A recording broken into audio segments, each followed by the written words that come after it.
E nós cremos que esta equipe foi levantada pelo Senhor. Nós pedimos que vocês orem por nós, pelas nossas famílias, pelos nossos casamentos, e que Deus realmente nos proporcione um período de muita bênção, de muita alegria. Nós estamos neste início de ano falando sobre a ideia de termos um ano de vitória. 2014 há de ser, no Senhor, um ano de vitória. E nos primeiros domingos falamos a respeito da vitória sobre a morte. Falamos, domingo próximo passado, sobre vitória sobre o desânimo. E hoje estamos falando sobre vitória sobre a tristeza. E eu convido a igreja para que abra sua Bíblia nesses dois textos. Salmo de número 119, versículo 28, e também 1 Tessalonicenses, capítulo 5, verso 16. Nós vamos ler os dois textos. Os irmãos, por favor, localizem primeiramente o texto de Salmo 119, verso 28. O texto nos diz assim: a minha alma de tristeza verte lágrimas, fortalece-me segundo a tua palavra. E agora vamos para 1 Tessalonicenses, capítulo 5, versículo 16. São apenas duas palavras, mas muito significativa, pelo fato de ter sido proferida pelo apóstolo Paulo e também por causa do contexto no qual está inserida esta recomendação. E diz: regozijai-vos sempre. Vamos dizer isto juntos? Regozijai-vos sempre. Amém. Peço que você deixe a sua Bíblia aberta em 1 Tessalonicenses, que é o texto que nós vamos mais utilizar. A Bíblia nos traz algumas recomendações, alguns textos bíblicos que nos mostram a respeito da alegria. Eu tenho dito que a tristeza nós não a promovemos. Ninguém coloca no seu expediente, no seu roteiro, no seu planejamento, na agenda, a tristeza. Mas a tristeza insiste em nos perseguir. Você não coloca no seu planejamento enfermidades. Em 2014 eu pretendo perder o emprego. Em 2014 eu pretendo ter brigas familiares. Motivos que nos entristecem, que roubam nossa alegria. Você não coloca isso, mas infelizmente essas coisas vêm sobre nós. A tristeza vem sobre a nossa vida, sobre a nossa família, sobre o casamento, sobre as finanças. E ao contrário, a alegria nós tentamos promovê-la. A alegria sim nós colocamos em nosso expediente. Uma viagem, uma conquista, quem sabe a compra de algo novo, quem sabe um sonho antigo que pode ser realizado. E ainda assim, mesmo na tentativa de promover a alegria, nem sempre nós a promovemos, por causa de coisas da vida, por causa das coisas que Deus conduz. Nem sempre a nossa vontade é a vontade de Deus. Nem sempre a nossa promoção de alegria é de fato aquilo que Deus tem para nós, e às vezes nos frustramos, inclusive na busca da alegria. Mas nós precisamos ter vitória sobre a tristeza, porque ninguém aguenta viver com uma pessoa triste, com a fala pesada o tempo todo. Nós precisamos então aprender a vencer a tristeza. E a Bíblia nos recomenda, nós temos alguns textos bíblicos. Ele me ajuda aí, eu prefiro que você dê o toque aí, tá? Por favor. Nós temos vários textos bíblicos. Neemias, capítulo 8, verso 10. Não fiquem tristes, a alegria que o Senhor dá fará com que vocês fiquem fortes. Salmo 2, 11. Servi ao Senhor com temor e alegrai-vos nele com temor. Salmo 32, 11. Alegrai-vos no Senhor e regozijai-vos, ó justos. Salmo 97, 12. Alegrai-vos no Senhor, ó justos, e dai louvores ao seu santo nome. Isaías 9, 3. tens multiplicado este povo, a alegria lhe aumentaste, alegram-se eles diante de ti. Joel 2:23, alegrai-vos, filhos de Sião, regozijai-vos no Senhor, porque Ele vos dará em justa medida a chuva. Jesus, em seu ministério, nos propõe as bem-aventuranças no Sermão da Montanha. E bem-aventurado quer dizer feliz, alegre ou muito feliz, muito alegre. E especificamente no capítulo 5, verso 12 de Mateus, Jesus diz: regozijai-vos e exultai. O apóstolo Paulo fala em Filipenses 4:4, alegrai-vos sempre no Senhor, outra vez digo, alegrai-vos. E agora, em 1 Tessalonicenses 5,16, Paulo diz, regozijai-vos sempre. Então nós temos duas possibilidades da vida cristã. A tristeza, colocada ali pelo salmista, a minha alma verte lágrimas de tristeza, mas o salmista diz, fortalece-me segundo a tua palavra. E a própria palavra nos diz, regozijai-vos sempre, alegrai-vos. E nós temos estas recomendações bíblicas para nos incentivar, para nos fazer mobilizarmos esforços para promover então a alegria. Analisando então a vida do apóstolo Paulo, vamos perceber o ambiente no qual está inserido este texto, regozijai-vos sempre. Nós precisamos ler o texto bíblico pensando no seu contexto. E nós percebemos que o apóstolo Paulo está dizendo para a igreja de Tessalônica, regozijai-vos sempre. O apóstolo Paulo recebeu de Timóteo, seu discípulo, e nós vemos isso em 1 Tessalonicenses capítulo 3, Timóteo foi até Tessalônica e voltou trazendo boas notícias para o apóstolo Paulo. E isso gerou alegria no coração do apóstolo. E ele então decide escrever esta carta para aquela igreja. Então, nós temos a alegria da igreja por estar vivendo o evangelho proclamado por Paulo. Nós temos a alegria de Timóteo que regressa com boas notícias. Nós temos a alegria de Paulo que com gratidão no coração escreve esta carta para aquela igreja. E no final da própria carta ele diz, regozijai-vos sempre. Então nós pensamos que nós temos alguns fatores na vida que podem sim fazer com que nós vençamos a tristeza e possamos viver uma vida de alegria. E a primeira lição que nós tiramos do texto é que nós vencemos a tristeza através de uma vida consagrada. Vencemos a tristeza através de uma vida no altar, da busca pela santidade. Vamos analisar isso pensando no apóstolo Paulo. O apóstolo Paulo se dirige àquela igreja e, como eu disse, ele escreve essa carta, mas existem alguns fatores que nos mostram na carta de Paulo que ele teve uma vida consagrada.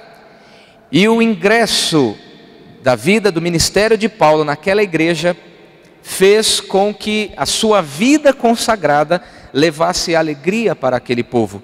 Vejamos alguns fatores da vida do apóstolo Paulo. Paulo foi um obreiro fiel. Volte algumas páginas de sua Bíblia, no capítulo 2, versos 3 a 6. A Bíblia nos diz assim, o apóstolo Paulo escrevendo, pois a nossa exortação não procede de engano, nem de impureza, nem se baseia em dolo.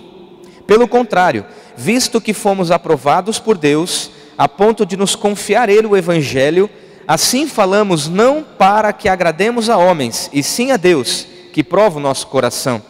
A verdade é que nunca usamos de linguagem de bajulação, como sabeis, nem de intuitos gananciosos. Deus disto é testemunha.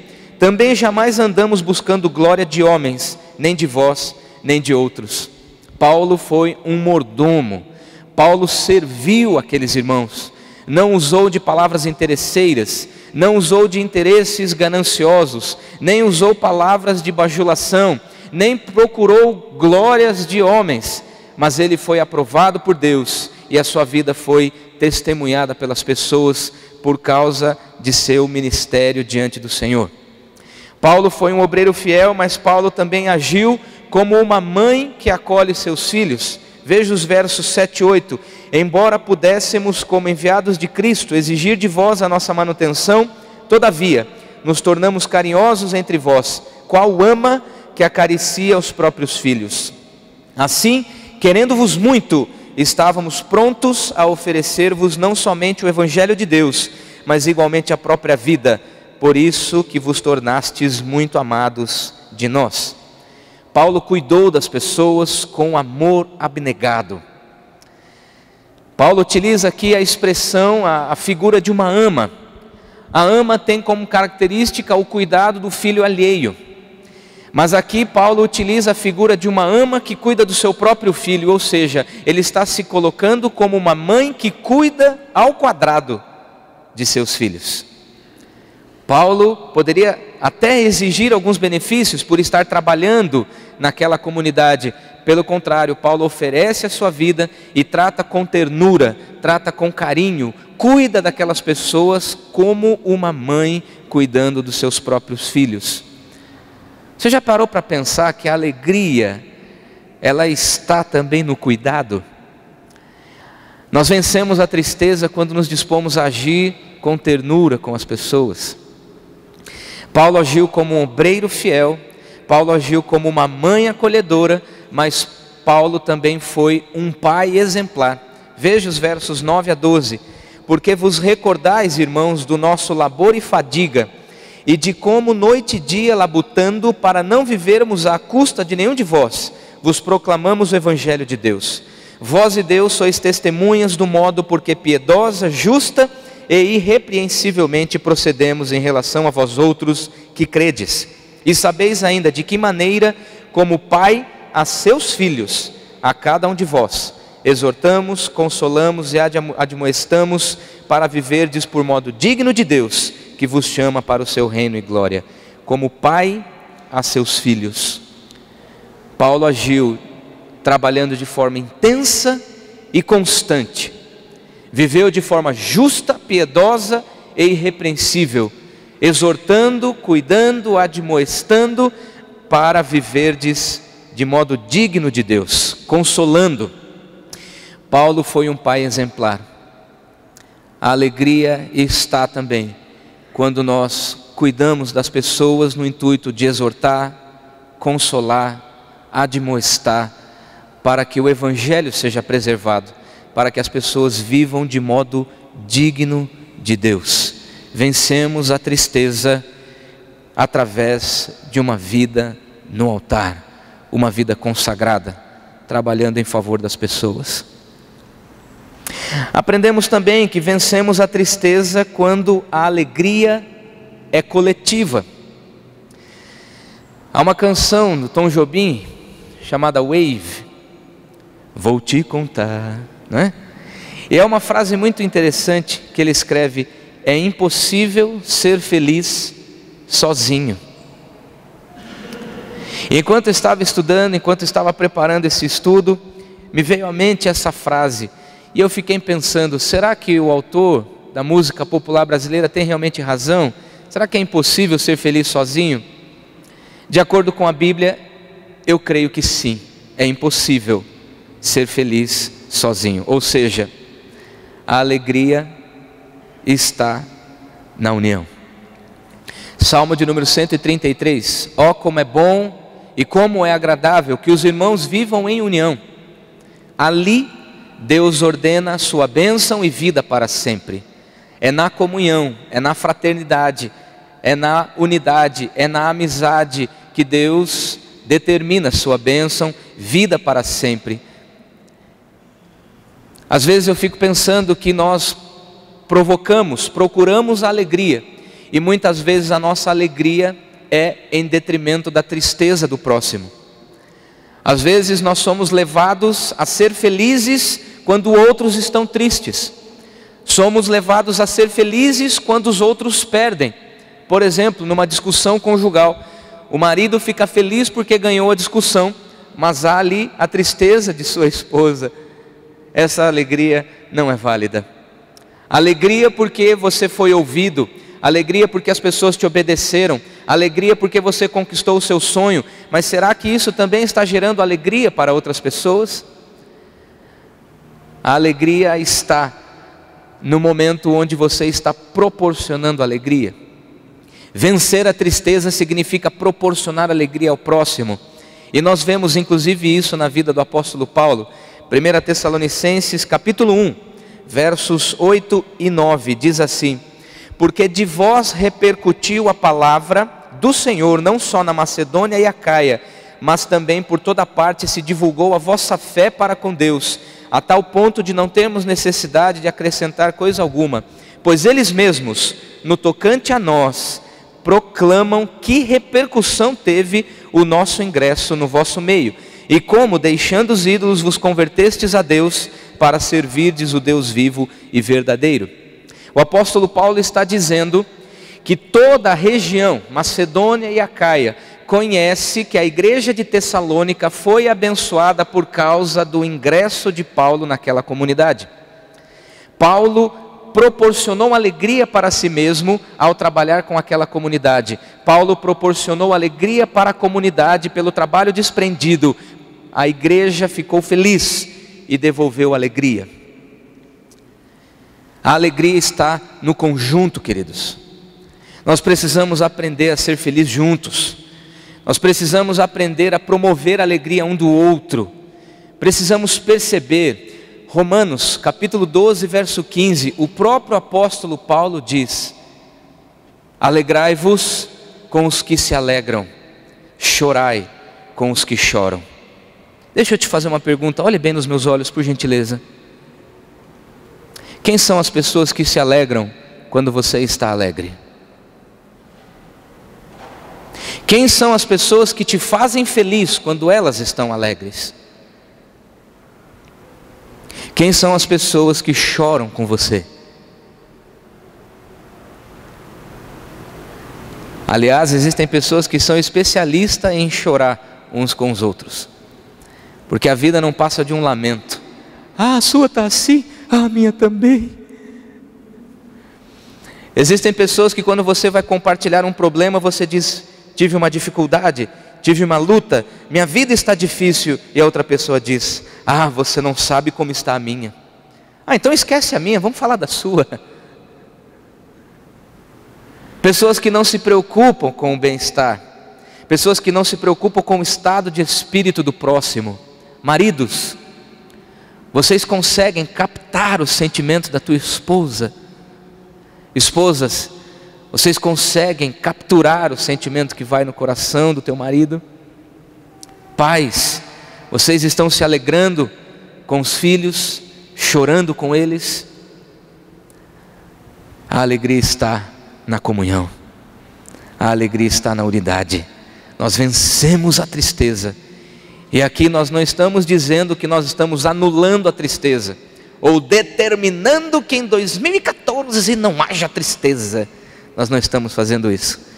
Nós estamos dizendo que as tristezas que virão, e certamente virão, porque Jesus mesmo disse: no mundo tereis aflição, em 2014 tereis aflições, mas nós estamos juntos dizendo que vamos vencer as tristezas, por causa da nossa comunhão. Em terceiro e último lugar, vencemos a tristeza através da gratidão a Deus. 1 Tessalonicenses capítulo 1, versos 2 e 3 nos dizem assim: damos sempre graças a Deus por todos vós, mencionando-vos em nossas orações e sem cessar, recordando-nos diante do nosso Deus e Pai da operosidade da vossa fé, da abnegação do vosso amor e da firmeza da vossa esperança em nosso Senhor Jesus Cristo. Damos sempre graças a Deus. A alegria é também ter um coração grato diante do Senhor, porque todas as coisas cooperam para o bem daqueles que amam a Deus. Não existe nada, absolutamente nada que aconteça em nossa vida que está distante do Senhor. Nenhuma tristeza, nenhuma frustração, nenhuma angústia está distante do Senhor. Olhe bem para mim. Sabe este momento da tua vida que você está passando, querido? Onde você percebe que a tristeza está invadindo o teu coração? Sabe aquela área da tua vida onde você não consegue mais ter alegria? Quem sabe seja o teu casamento. Quem sabe sejam as tuas finanças, quem sabe seja a comunhão com os irmãos, o gosto pela igreja, quem sabe seja a tua vida emocional, quem sabe seja a tua vida espiritual. Você já não consegue mais promover alegria, a tristeza tomou conta. Deixa eu te contar um segredo. Deus conhece, Deus sabe, nada está oculto para Ele. Ele pode, Ele é capaz, Ele tem poder. Mas nós precisamos deixar que Ele haja. Nós precisamos reconhecer com gratidão no coração que toda bênção vem das mãos do Senhor, que toda luta nós vencemos se tivermos o auxílio do Senhor, que a tristeza vai embora quando o Senhor coloca em nosso coração a alegria e a gratidão por tudo, mesmo nos momentos de adversidades. Às vezes nós ficamos presos na tristeza, às vezes nós ficamos presos no problema e não conseguimos enxergar o que vai ao redor. Às vezes não conseguimos perceber a grandeza do projeto de Deus. Às vezes não conseguimos entender que o deserto é temporário, que o deserto às vezes foi Deus mesmo quem nos colocou lá para nos ensinar, para nos capacitar, para nos fazer amadurecer. E às vezes ficamos lamentando: ó Senhor, por quê? Por quê? Por quê? Por quê? E a vida é um lamento, a vida é uma tristeza, não consegue ver alegria em nada. Não tem alegria na família, não tem alegria nos amigos, não tem alegria no trabalho, não tem alegria no pastor, não tem alegria no louvor, não tem alegria na igreja, não tem alegria em nada. Então quer dizer que tudo é motivo de tristeza na vida de algumas pessoas. Mas provavelmente, se nós colocarmos em nosso coração gratidão e reconhecer que nenhum plano do Senhor pode ser frustrado, nós vencemos a tristeza e a alegria invade o nosso coração. Alegrai-vos, diz o Senhor. E alegrai-vos quer dizer, vença a tristeza através de uma vida santa. Vença a tristeza fazendo alguém feliz. Vença a tristeza tendo um coração grato ao Senhor, porque grandes coisas fez o Senhor por nós, por isso estamos alegres. Vamos dizer este versículo juntos? Com efeito,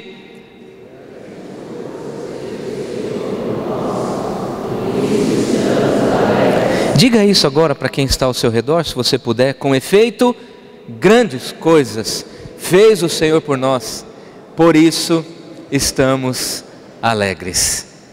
Podemos até ter momentos de tristeza, o choro pode até cair, a lágrima verte, como o salmista constatou. Mas se nós tivermos uma vida no altar, nos apoiarmos em irmãos e tivermos um coração grato ao Senhor, nós vamos vencer a tristeza. A tristeza vai ser temporária e a alegria vai invadir todas as áreas da nossa vida. Eu quero ser uma bênção na vida dessa igreja, assim como espero que você seja uma bênção em minha vida. Nós pastores estamos entusiasmados e quero aqui, como pastor titular da igreja, agradecer a Deus pela vida de vocês. Reverendo Áureo, como presidente da nossa denominação, tem feito um trabalho notável e por onde passamos temos ouvido a repercussão do ingresso, do trabalho, do ministério deste pastor com a sua família. O missionário Isaías teve a alegria de receber aqui o testemunho de irmãos que caminharam com ele e a alegria da repercussão do trabalho deste irmão na igreja de Maringá. A nossa congregação Moriá tem dado testemunhos da alegria que o seminarista Wagner com sua família tem proporcionado àquela comunidade. Que o Senhor nos ajude a olhar para as circunstâncias e que as pessoas testemunhem a repercussão, a alegria que nós proporcionamos uns aos outros. Que nós sejamos bênção uns para os outros, proporcionando alegria através de uma vida de santidade, através de um coração grato ao Senhor. Vamos nos colocar em pé e neste espírito vamos louvar ao Senhor.